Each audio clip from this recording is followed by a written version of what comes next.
नमस्कार, मैं हूं सौरभ शर्मा। 2024 की सरकार की नई चाबी आज अलीगढ़ से मिली। अब आप कहेंगे कि अलीगढ़ से चाबी मिली कैसे, और ये चाबी सिर्फ बीजेपी को ही क्यों मिली, बाकी पार्टियां अलीगढ़ में क्यों नहीं गई? दरअसल ये चाबी है हिंदू वोट की, मंडल की और कमंडल की। सोचिए, अगर राम मंदिर का मुद्दा नहीं होता तो क्या नरेंद्र मोदी इस देश के प्रधानमंत्री आज होते? अगर राम मंदिर का मुद्दा नहीं होता तो क्या बीजेपी 300 सीटों का आंकड़ा पार कर पाती? अलीगढ़ शहर मोदी की पार्टी के लिए बहुत अहम है, इसलिए आज बीजेपी ने अपने करीब 30 नेताओं को अलीगढ़ भेजा। योगी और अमित शाह दोनों एक मंच पर मौजूद थे और यहां अमित शाह ने एक भविष्यवाणी की। एक भविष्यवाणी योगी के लिए और एक भविष्यवाणी मोदी के लिए। अगर यह भविष्यवाणी सच हो गई तो समझिए कि 2024 के बाकी सारे कैलकुलेशंस फेल हो जाएंगे। क्या है अमित शाह की यह भविष्यवाणी और अलीगढ़ में ही यह भविष्यवाणी क्यों की गई है, इस रिपोर्ट की मदद से आपको बताते हैं।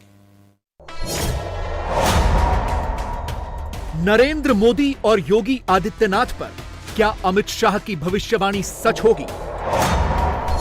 क्या मोदी और अमित शाह के पास अब 400 सीट जीतने का फॉर्मूला आ गया?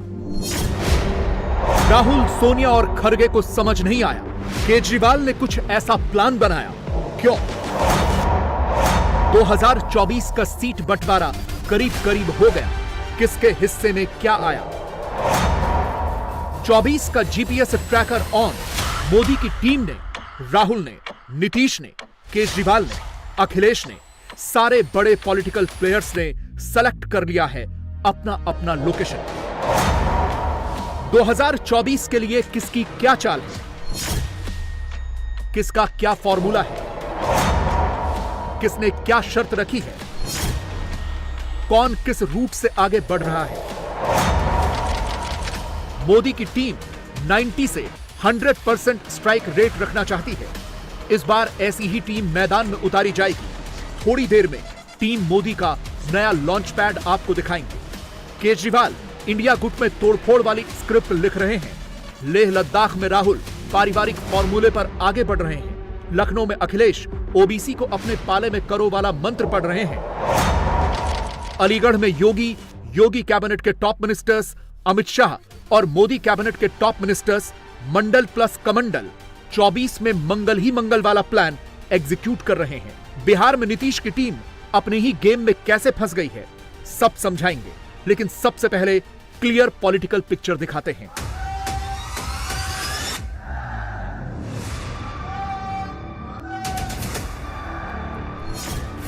आपको अलीगढ़ लेकर चलते हैं। मोदी, राजनाथ और जेपी नड्डा को छोड़ दें तो बीजेपी ने यहां अपनी पूरी की पूरी टीम उतार दी। रीजनल, नेशनल लेवल के हर जात के नेता को बुलाया। वोटर्स को मैसेज देने के लिए एक तरह के धर्म सम्मेलन में हर वर्ग का मिलन कराया और शुरुआत ही जय श्री राम के नारे से हुई।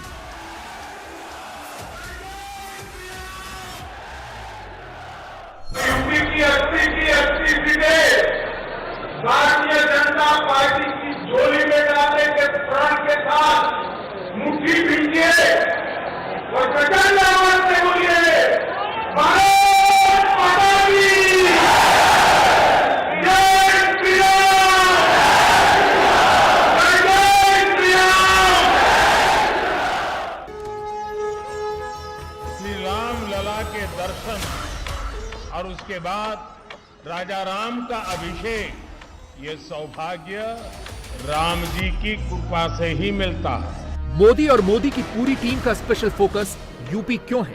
बीजेपी के लिए हिंदू वोट का मतलब क्या है?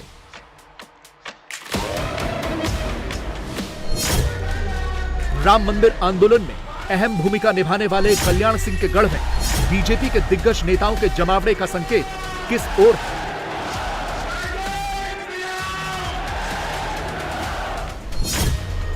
जवाब कुछ फैक्ट्स में है। भारत के 5 राज्यों में हिंदू सबसे बड़ी संख्या में है। पहला नंबर है उत्तर प्रदेश का, दूसरा नंबर है महाराष्ट्र का, तीसरे पर है बिहार, चौथे पर मध्य प्रदेश और 5वें पर है गुजरात। 2019 में यूपी ने बीजेपी को 80 में से 62 सीट दी। 2014 में 71 सीट दी थी। महाराष्ट्र की 48 में से 2014 और 19 में बीजेपी को 23 सीटें मिली। बिहार ने 2019 में 40 में से 17 सीट दी, 2014 में 22 सीट दी। मध्य प्रदेश ने 19 में 29 में से 28 सीट दी, 2014 में 27 सीट दी थी और गुजरात में 19 और 14 दोनों ही बार बीजेपी को 26 में से 26 सीट दी। इस बार बीजेपी अलीगढ़ के रास्ते हर हिंदू बहुल राज्य को मैसेज देना चाहती है। हर तबके का वोट जोड़कर 24 में अपना स्ट्राइक रेट 14 और 19 से भी बेहतर करना चाहती है। अलीगढ़ में हिंदू गौरव प्लस ओबीसी वोट बैंक इसी पॉलिटिकल प्लान का हिस्सा है। एक ही दिन 2 तस्वीरें देखिए और समझिए। बीजेपी का गेम प्लान साफ है। संपूर्ण हिंदू वोट चाहिए। अगड़े, पिछड़े और दलित तीनों ही वर्ग का वोट मिलेगा, तभी बीजेपी को 2014 से ज्यादा सीटें मिलेंगी। योगी और शाह दोनों ने यूपी जैसे राज्य में टारगेट 80 का रख दिया है, मतलब 100% स्ट्राइक रेट। मोदी जी के नेतृत्व में उत्तर प्रदेश में सारे रिकॉर्ड तोड़ गए थे और 73 सीटों पर भारतीय जनता पार्टी का विजय हुआ। भाइयों बहनों और युवाओं, 2024 में चुनाव आने वाला है। आप बताइए, 73 सीटों का रिकॉर्ड तोड़कर 80 की 80 सीटों पर कमल खिलाएंगे क्या? अरे अंत तक जोर से उन्हें खिलाएंगे। श्रद्धेय बाबू जी को इससे बड़ी श्रद्धांजलि कोई नहीं हो सकती। मित्रों, 80 की 80 सीटों पर एक बार कमल खिलाइए, मोदी जी को फिर से प्रधानमंत्री बनाइए और पूरे भारत में संदेश भेजिए कि उत्तर प्रदेश भारतीय जनता पार्टी का अभेद गढ़ है, इसको कोई पराजित नहीं कर सकता। सामने सिर्फ अखिलेश यादव लड़ते दिख रहे हैं। अखिलेश का प्लान स्वामी भरोसे है और स्वामी का प्लान ओबीसी भरोसे। अखिलेश के सामने माइक लगाइए, अखिलेश एक सांस में पिछड़ा पिछड़ा गिना देते हैं। मतलब इनका कैलकुलेशन है पिछड़ा प्लस मुसलमान। क्या यह है इतना आसान? आज जो पिछड़ापन है वो सामाजिक साजिश और षड्यंत्र के तहत है। ये लड़ाई जरूर लंबी है, लेकिन हमें समय समय पर भारतीय जनता पार्टी की साजिश से सावधान रहना पड़ेगा। उनके समय समय पर षड्यंत्रकारी नारों से भी सावधान रहना पड़ेगा। शोषित, वंचित, पिछड़े और जितने भी हमारे गरीब हैं जो अभाव में रह रहे हैं, उनको बराबरी पर लाने के लिए समाजवादी पार्टी और समाजवादी सिद्धांत हमेशा उनके साथ खड़े हैं। हर जगह पावर को अपने कंट्रोल में रखना चाहते हैं। और जहां तक हमारे साथी ने कहा कि ये भाषा, चुनाव लड़ने का तरीका या किसी एक कार्यक्रम में इस तरीके के लोगों को भेजना, ये भारतीय जनता पार्टी की घबराहट है। बीजेपी ने 24 के लिए यूपी की सबसे बड़ी प्रयोगशाला उस अलीगढ़ को बनाया है जहां से कल्याण सिंह ने राजनीति की शुरुआत की थी। इस प्रयोगशाला का 14 और 19 के नतीजों से भी एक कनेक्शन है। 2014 में पश्चिमी यूपी में बीजेपी ने सारी 14 की 14 सीटें जीती थीं, लेकिन 19 में उलटफेर हो गया। मुरादाबाद मंडल की सभी 6 सीटें और सहारनपुर में बीजेपी को हार का सामना करना पड़ा। बीजेपी इसीलिए यूपी में मंडल कमंडल और 24 में मंगल ही मंगल वाले बाण के साथ इस बार उतरने जा रही है। इसे हिस्टोरिकल पर्सपेक्टिव से भी समझिए। बाबरी विध्वंस के बाद बीजेपी शासित 4 राज्यों की सरकारों को उस वक्त की केंद्र सरकार ने गिरा दिया था। इसमें यूपी की कल्याण सिंह सरकार, हिमाचल प्रदेश की शांता कुमार सरकार, राजस्थान की भैरव सिंह शेखावत की सरकार और मध्य प्रदेश की सुंदरलाल पटवा की सरकार शामिल थी। और तब कल्याण सिंह ने बिना किसी झिझक के यूपी की कुर्सी का त्याग किया था, वो भी सिर्फ राम मंदिर आंदोलन के वास्ते। हर व्यक्ति के जीवन में कुछ पल आते हैं जो व्यक्ति का परिचय करा देते हैं। बाबूजी के जीवन में भी एक ऐसा पल आया, राम भक्तों का सैलाब अयोध्या में उमड़ पड़ा।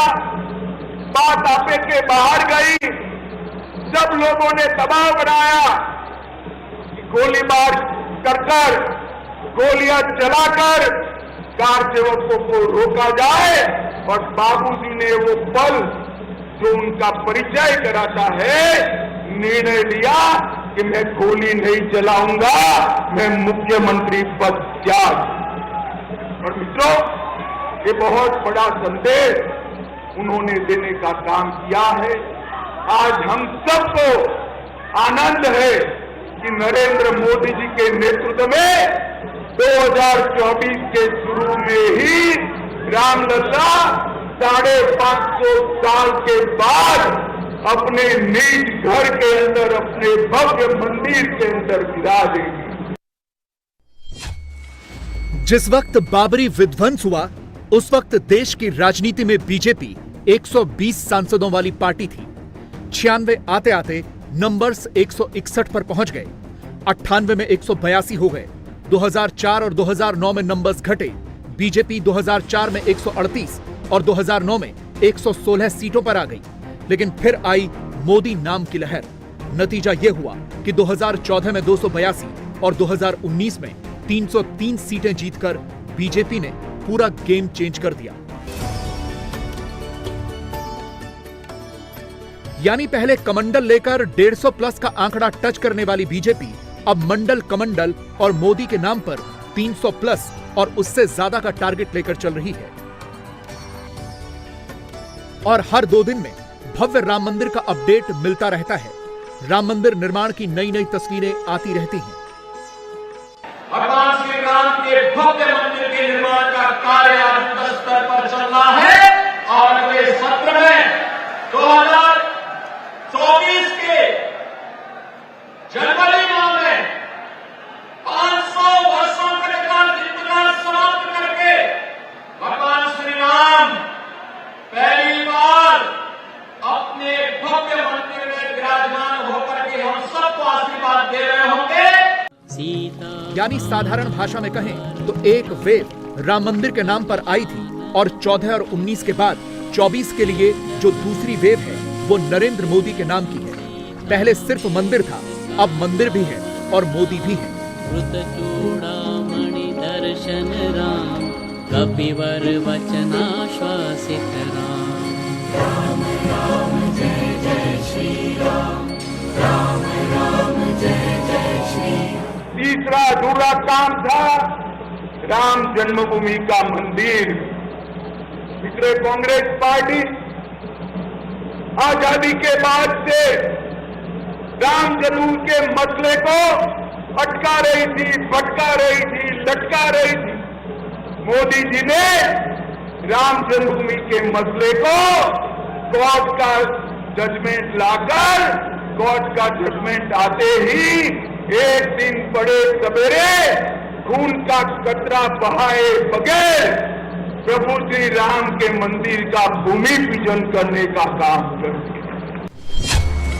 पश्चिमी उत्तर प्रदेश में वोटरों की संख्या पर नजर डाली जाए तो एक अनुमान है कि यहां लगभग 30% मुस्लिम, 26% दलित, 17% जाट और 16% ओबीसी वोटर हैं। अलीगढ़ से मोदी की टीम का प्लान ऑन ट्रैक है।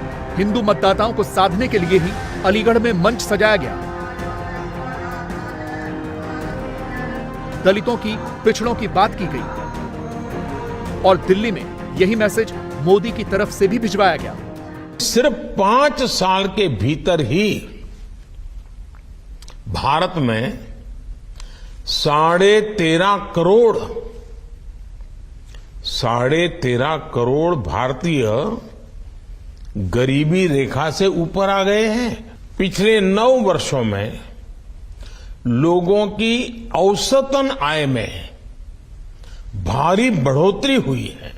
देश के नागरिकों का अपनी सरकार पर भरोसा निरंतर बढ़ रहा है। इस वजह से देश के नागरिक ईमानदारी से अपना टैक्स देने के लिए आगे आ रहे हैं, बड़ी संख्या में आगे आ रहे हैं। वो जानते हैं कि उसके टैक्स की पाई देश के विकास में खर्च की जा रही हैं। उन्हें साफ दिख रहा है कि 2014 से पहले जो अर्थव्यवस्था दुनिया में 10वें नंबर पर थी, वो आज 5वें नंबर पर पहुंच गई है। देश का नागरिक वो दिन भूल नहीं सकता जब 2014 से पहले घोटालों और भ्रष्टाचार का दौर था। गरीब का हक उस तक पहुंचने से पहले ही लूट लिया जाता था। आज गरीब के हक का पूरा पैसा सीधे उसके खाते में पहुंच रहा है। बीजेपी स्टेप बाय स्टेप आगे बढ़ रही है। इंडिया गुट से जुड़ी पार्टियां आपस में ही सिर फुटबल कर रही हैं। अखिलेश, केजरीवाल, ममता, राहुल, नीतीश, सबकी लाइन लेंथ ही बिगड़ी पड़ी है।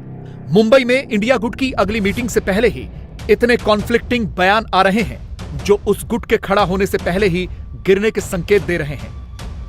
मसलन अखिलेश की पार्टी मध्य प्रदेश में चुनाव लड़ने की तैयारियों में जुट गई है। अखिलेश ने तो अब यह भी कह दिया है कि यूपी में कांग्रेस से गठबंधन और सीटों पर कोई बात नहीं हुई है।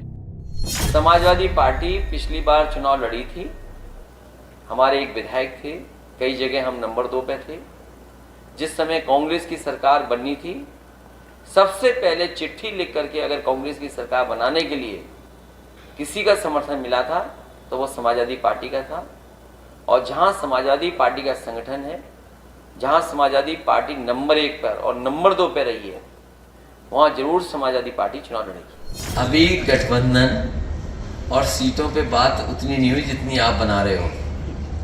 जिस समय सीट पर बात होगी तो आपको जानकारी हो जाएगी कौन कहां से लड़ेगा। लेकिन मैं आपको कह करके जा रहा हूं, इंडिया गठबंधन पीडीए के साथ 80 की 80 सीटें भारतीय जनता पार्टी को हराने जा रही है। दूसरी तरफ केजरीवाल कांग्रेस को खुल्लम खुल्ला छत्तीसगढ़ जाकर आंख दिखा रहे हैं, मध्य प्रदेश जाकर कांग्रेस को ताना मार रहे हैं। केजरीवाल ने क्लियर हिंट दे दिया है कि आम आदमी पार्टी मध्य प्रदेश में भी लड़ेगी, छत्तीसगढ़ में भी लड़ेगी, और अगर ऐसा हुआ तो इंडिया गुट की अगली मीटिंग में आप और कांग्रेस की लड़ाई तय मानिए। एमपी में मामा तो पहले से ही थे, अब चाचा और दादा की एंट्री हो गई। केजरीवाल ने खुद को चाचा बताया तो कांग्रेस ने कमलनाथ को दादा डिक्लेयर कर दिया और चाचा यानी केजरीवाल को ही लुटेरा कहना शुरू कर दिया है। यानी मोदी से लड़ने वाले आपस में ही तू मैं करने में बिजी हैं। आप सबको कहने आया हूं, आपका बेटा आ गया है, आपका भाई आ गया, आपका चाचा आ गया। मामा पे भरोसा मत करना, चाचा पे भरोसा करना। चाचा, मामा, भाई, भतीजा अपने आप को बताएं कि कैसे मामा हैं। मोदी के सारे दुश्मन आपस में लड़ते हैं, कैमरे पर लड़ते हैं, लेकिन जब मोदी को टारगेट करने की बारी आती है तो सब इकट्ठे हो जाते हैं। उदाहरण के तौर पर कांग्रेस अपनी टाइमलाइन पर एक ही गांधी काफी है वाला टेक्स्ट घुमाती है, एक गांधी सब पर भारी वाला नैरेटिव चलाती है। कितने आदमी थे सरकार, वो अकेला सब पे भारी। मोदी को गब्बर सिंह दिखाकर एनिमेटेड वीडियो निकालती है। वीडियो में अनाप शनाप ऑडियो फिट किए जाते हैं और वीडियो के लास्ट में राहुल को हीरो बताकर 24 का माहौल सेट किया जाता है। नौटंकी कहीं के। इसके बाद अलग अलग मंचों पर कैमरा ऑन होते ही सब के सब एक साथ शुरू हो जाते हैं। अगर यही रिएक्शन आप चुनाव में देंगे, काम करेंगे, तो उनका पारा बच जाएगा। तो जाएंगे मुंबई में, जो भी बनेगी रणनीति आप लोगों को बताएंगे वहां पे। पहले खरगे बोलते हैं, फिर केजरीवाल बोलते हैं, फिर नीतीश बोलते हैं, नीतीश की पार्टी के नेता बोलते हैं। सब एक ही रट लगाते हैं, एक ही टेप बजाते हैं, मोदी की विदाई के ही सपने देखते हैं। अरे छोड़िए ना, नरेंद्र मोदी डरे हुए पूरा देश देख रहा है। नरेंद्र मोदी INDIA के गठन के बाद से ही हताशा में है, घबराहट में, और ये पूरे देश ने देखा। जब वो अविश्वास प्रस्ताव पर उत्तर दे रहे थे तो 1.5 घंटा INDIA पर भाषण दे रहे थे। ये उनके घबराहट का नाम प्रतीक है। उनके हताशा का न प्रतीक है तो घबराए हुए वो हैं। हम लोग घबराए हुए नहीं हैं। हम लोग इस बार नरेंद्र मोदी जी को विदा करेंगे। लेकिन सिर्फ ऑडियो वीडियो रिलीज कर देने से, एनिमेटेड वीडियो बनाकर 100-200 रीट्वीट पा लेने भर से, सोशल मीडिया पर मोदी के खिलाफ माहौल बना देने भर से मोदी को हराना तो दूर, टक्कर तक नहीं दी जा सकती। 19 में भी यही हुआ, 24 में भी इसी के संकेत मिल रहे हैं। एक तारीख नोट कीजिए, 23 अगस्त और वक्त शाम 6:04, यानी अब से करीब 46 घंटे के बाद चंद्रयान चांद पर लैंड होगा। इस वक्त चंद्रयान धीरे धीरे अपनी गति कम कर रहा है और चंद्रमा की तरफ बढ़ रहा है। यह कहा जा रहा है कि पिछली बार जैसा कोई खतरा नहीं है, लेकिन सस्पेंस यह है कि जब तक चंद्रयान सही सलामत चांद की सतह पर नहीं उतर जाता तब तक हो कुछ भी सकता है। चंद्रयान 3 चांद के साउथ पोल पर उतर रहा है, वो जगह जहां आज तक कोई नहीं उतर पाया, कोई देश वहां नहीं पहुंच पाया, जहां की कोई तस्वीर भी नहीं है। कहा जाता है कि अगर चांद पर पानी है तो वो इसी साउथ पोल की ओर है। मतलब अगर चंद्रयान उतर गया तो दुनिया चांद पर पानी की हकीकत भी जान पाएगी। कितनी बड़ी बात होगी। इसलिए फूंक फूंक कर कदम रखे जा रहे हैं। इस मिशन के कामयाब होने की 100% गारंटी क्यों है और इस बार ऐसा क्या किया गया है कि चंद्रयान 3 में चंद्रयान 2 वाली खबर नहीं आने वाली? संपूर्ण जानकारी के साथ देखिए ये रिपोर्ट। 3, 2, 1, 0। प्रज्वलन और सफलतापूर्ण उत्थापन LVM-3M4 रॉकेट का।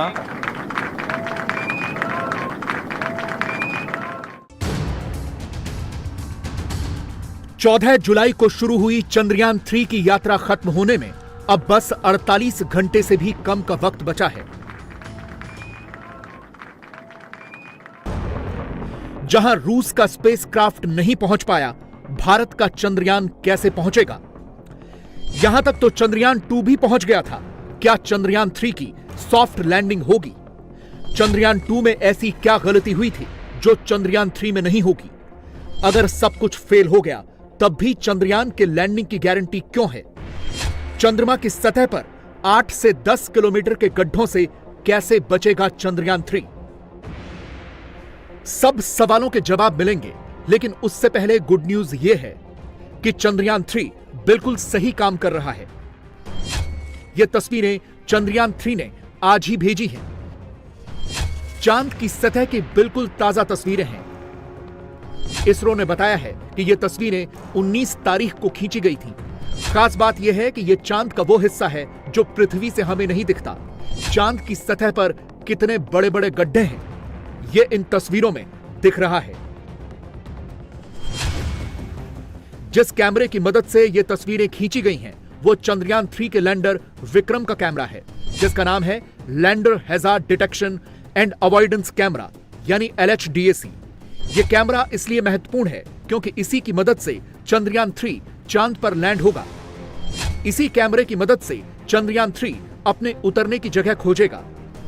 अगर उसे ऐसे गड्ढे मिले तो वो उतरने की अपनी जगह भी बदल देगा। लेकिन यह पूरी प्रक्रिया 23 अगस्त को शाम को 5:30 बजे के बाद शुरू होगी। फिलहाल तो यह तस्वीरें बता रही हैं कि अपना चंद्रयान 3 बिल्कुल ठीक है। सर, ये जो तस्वीरें आज इसरो की आई हैं, बहुत ही खास कहा जा रहा है इन तस्वीरों को, क्योंकि इससे एक बात जो तय हो गई है वो ये है कि हमारे जो इंस्ट्रूमेंट हैं ऑन बोर्ड वो बहुत ही प्रिसिशन के साथ काम कर रहे हैं। इन तस्वीरों को देखकर क्या हम ये अंदाजा लगा सकते हैं सर कि चंद्रमा की सतह पर कहां पर बड़े बड़े गड्ढे हैं, कहां पर पहाड़ हैं? बिल्कुल सही बात है। आपको यहाँ आपको दिख रहे हैं, देखिए तस्वीर में आपको ये देखिए ये गड्ढे दिख रहे हैं, आपको ये गड्ढे दिख रहे हैं। ये छोटा छोटा सा गड्ढा है, लेकिन ये ऑन लोकेशन जो है ये 8-10 किलोमीटर से ज्यादा बड़ा भी हो सकता है। लेकिन आप ये देखो कुछ पहाड़ियों जैसी ये स्ट्रक्चर्स भी आपको दिख रहे हैं। क्योंकि ऊंचाई से लिए गए हैं तस्वीरें, तो इसलिए इस प्रकार से दिख रहा है। ये बेल्कोविच क्रेटर है और ये चंद्रमा की दूसरे पृष्ठ के हिस्से से ये तस्वीर ली गई है। और ये करीब 60 डिग्रीज नॉर्थ लैटिट्यूड है और 90 डिग्रीज ईस्ट लॉन्गिट्यूड के आसपास का है। जैसा कि मैंने अपने कुछ मेरे पास जो इन्फॉर्मेशन मौजूद थी उससे मैंने कंपेयर करके जो उसके बारे में ये हासिल की।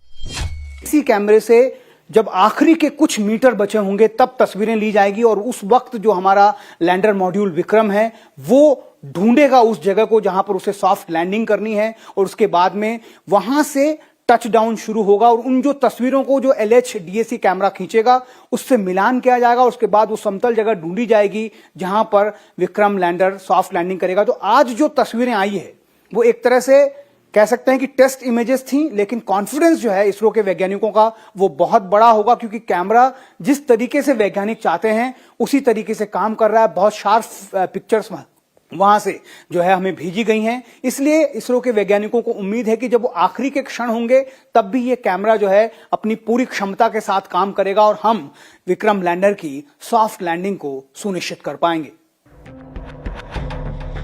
वैज्ञानिकों की धड़कनें इसलिए बढ़ी हुई हैं क्योंकि इसी साउथ पोल पर लैंडिंग के वक्त रूस का स्पेसक्राफ्ट लूना 25 कल क्रैश हो गया। उसके साथ भी वही हुआ जो 4 साल पहले भारत के चंद्रयान 2 के साथ हुआ था। लूना 25 चंद्रमा के किसी अनजाने लैंडिंग ऑर्बिट में दाखिल हो गया था। चांद की उस कक्षा में वो भटक गया, उसे आगे जाने का रास्ता नहीं मिला और क्रैश हो गया। लूना 25 भारत के चंद्रयान 3 से पहले चांद के दक्षिणी ध्रुव पर उतरना चाहता था। इसी जल्दबाजी में उसने अपना ऑर्बिट बदला और गलत ऑर्बिट में चला गया, जिसके बाद उसका रूसी स्पेस एजेंसी रॉसकॉस्मोस से कोई संपर्क नहीं हो पाया और आखिर में खबर आई कि वो चांद की सतह पर क्रैश हो गया है। पिछली बार यानी 2019 में चंद्रयान 2 के वक्त यहीं पर गड़बड़ हुई थी। यहां तक तो सब कुछ सफलतापूर्वक हुआ था, लैंडिंग ही ठीक से नहीं हो पाई। चंद्रयान 2 मिशन में पहली गलती यह थी कि लैंडर की स्पीड कम करने के लिए जो 5 इंजन लगाए गए थे उन्होंने जरूरत से थोड़ा ज्यादा थ्रस्ट यानी दबाव पैदा किया तो लैंडर अस्थिर हो गया। इस बार चंद्रयान 3 में लैंडर विक्रम में 4 इंजन लगाए गए हैं, यानी 1 इंजन कम किया गया है ताकि स्थिर लैंडिंग हो सके। पिछली बार दूसरी गलती यह थी कि लैंडर पहले ही चांद की सतह के करीब पहुंच गया था लेकिन लैंडिंग के लिए जगह तलाश नहीं कर पाया। इस बार इस गड़बड़ी को भी दूर कर लिया गया है। चंद्रयान 3 आसानी से अपने लिए लैंडिंग के लिए जगह तलाश लेगा। पिछली बार यह समस्या हुई थी कि चंद्रयान 2 को लैंडिंग के लिए सिर्फ 500 गुना 500 मीटर के क्षेत्रफल का एक स्पॉट दिया गया था। वो यहीं तक सीमित था और उसे खोजने के सिलसिले में ही स्पेसक्राफ्ट ने रफ्तार बढ़ाई और क्रैश हो गया। इस बार चंद्रयान 3 को लैंडिंग के लिए बड़ी जगह दी गई है, यानी 4.3 किलोमीटर गुना 2.5 किलोमीटर के बड़े इलाके में वो कहीं भी उतर सकता है। इसी वजह से पिछली बार ट्रैजेक्टरी से जुड़ी गड़बड़ी हो गई थी क्योंकि ज्यादा थ्रस्ट की वजह से ऐसे हालात बने कि कंट्रोल नहीं हो पाए और स्पेसक्राफ्ट तेजी से मुड़ने लगा और क्रैश हो गया। लेकिन इस बार लैंडर के पास उतरने के लिए ज्यादा बड़ी जगह होगी और उसे कंट्रोल किया जा सकता है। इसके अलावा ईंधन की क्षमता भी बढ़ाई गई है ताकि अगर लैंडर को लैंडिंग स्पॉट ढूंढने में मुश्किल हो तो वो किसी वैकल्पिक लैंडिंग साइट तक पहुंच जाए और इसमें ईंधन की कमी आड़े ना आए। इस बार जो है एरर के लिए जो है वो गुंजाइश बहुत कम हो, इस तरीके से तैयारी की गई है। लैंडर इस बार ज्यादा वजनी है, करीब पिछले वाले के मुकाबले 250 किलोग्राम ज्यादा है इसका वजन। इसमें ज्यादा फ्यूल है, जिसका मतलब है कि हमारे को एक चॉइस है कि हम अपनी दिशा और उस तरह से इस हिसाब से बदल सकें कि हम जो लैंडिंग का जो प्लेस है वो सही हमको मिल जाए। दूसरी बात यह है कि इसमें जो सेंसर्स हैं वो पहले रेडियो फ्रीक्वेंसी बेस्ड थे, अब वो लेजर बेस्ड भी हैं। इस बार रिडंडेंसी फैक्टर यानी कि plan A, plan B, plan C कुछ खामियां अगर आती हैं तो उसके लिए हम तैयार हैं। पहले हम इतने तैयार नहीं थे, इसलिए हम एकदम पूरा तैयार हैं कि ये अगर खामी आती है तो दूसरा, ये उसमें आता है तो तीसरा। ऐसे मैंने तो ये भी सुना है कि अगर उसकी एक टांग भी टूट जाती है लैंडर की, फिर भी वो लैंड करेगा ठीक तरह। तो यानी कि इस तरह की तैयारी है कि कोई मतलब फेलियर का चांस ही नहीं।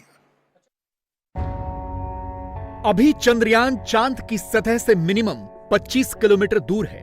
23 अगस्त को चंद्रयान इसी 25 किलोमीटर की दूरी से लैंडिंग की प्रक्रिया शुरू करेगा। इस 25 किलोमीटर की दूरी को तय करने में 15 से 20 मिनट का वक्त लगेगा, यही सबसे ज्यादा महत्वपूर्ण और कठिन है। कैसे? अब ये समझिए। जब चंद्रयान 3 लैंड करना शुरू करेगा तो उसकी स्पीड 1683 मीटर प्रति सेकंड की होगी। इसी स्पीड पर उसे 7.4 किलोमीटर की ऊंचाई तक उतारा जाएगा। फिर लैंडर की गति को घटाकर 375 मीटर प्रति सेकंड किया जाएगा। यहां पर लैंडर विक्रम का ऑल्टीट्यूड होल्ड तय किया जाएगा, यानी उसे झुकाया जाएगा। इसके बाद यान को 1300 मीटर की ऊंचाई तक लाया जाएगा। इसी हिसाब से चंद्रमा की सतह तक जाने की स्पीड धीरे धीरे कम होती जाएगी। फिर 400 मीटर, फिर 150 मीटर और फिर 50 मीटर तक उसे नीचे लाया जाएगा और अंत में 10 मीटर पर आने के बाद फाइनल लैंडिंग होगी। फाइनल टचडाउन पर लैंडर की स्पीड 2 मीटर प्रति सेकंड तक हो जाएगी। यह पूरी प्रक्रिया इसीलिए महत्वपूर्ण है क्योंकि चंद्रयान 2 ने इसी पॉइंट पर गड़बड़ की थी। लैंडिंग के दौरान स्पीड कंट्रोल नहीं हो पाई थी और वो क्रैश हो गया था। हम सीधा नीचे नहीं उतरेंगे। जब हम चांद के चारों तरफ जा रहे हैं तो हम उसको, अभी अपना जो लैंडर है वो कुछ इस तरीके से, ऐसे आप देखिए फोटो में देखिए, यहाँ पर जो लैंडर है ना उसकी ओरिएंटेशन ऐसे है, मतलब इधर उसके लैंडिंग लेग्स हैं और इधर उसका सरफेस है। उसको पहले हमको घुमाकर वर्टिकल करना होगा। ये पूरा प्रोसेस हम 30 किलोमीटर वाली ऑर्बिट से चालू करेंगे और ये 23 तारीख को ही चालू होगा।